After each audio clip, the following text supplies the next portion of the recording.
Carlitos Beats, AB. Como é porque na minha mãe na negociatura como é chore onde vai chamar de tal vai chamar nem como chaju mengu tu pana chota engge como é porque na minha mãe na negociatura chau kai tu tere na nge ma ji ma chong ora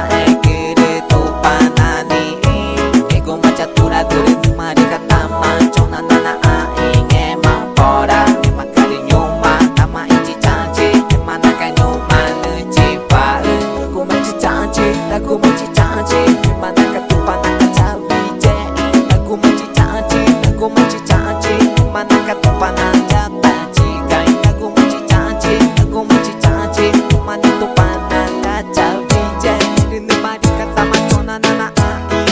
uma inge mapora makani chama nyuma ma benci janji mana tupan nak cawi jei aku mana macona pora engai aku macam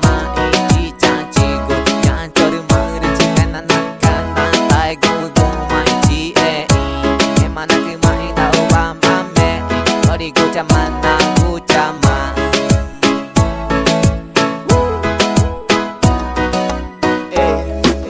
Zaman de João Music de produção musical Dona Tchau Guma, Dona Tchau Mukiga Fábio, Silvio Dali, Alcimar Tchau João Music Pega Tchau Mídia Tem nota tanha, Mídia Tchau Enig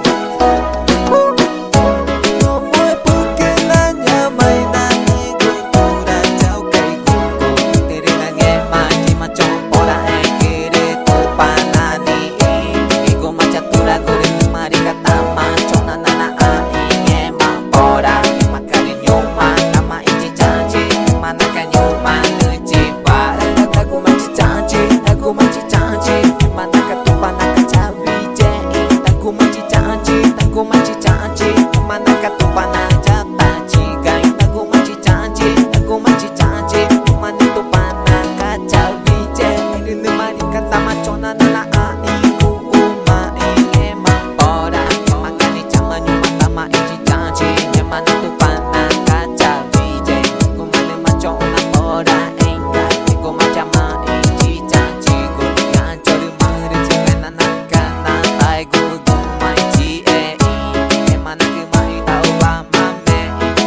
zaman aku zaman Ninguém mais DJ Zaman de João Music de produção musical para Cristo Vena tá pega e chamo Ni charmo ai guma nyore chamo Ni charmo nata ne wachanyema Me chamar de Cristo Mãe Vija tani Nyeman Tor vija nge wakai Vena tamar peka i changu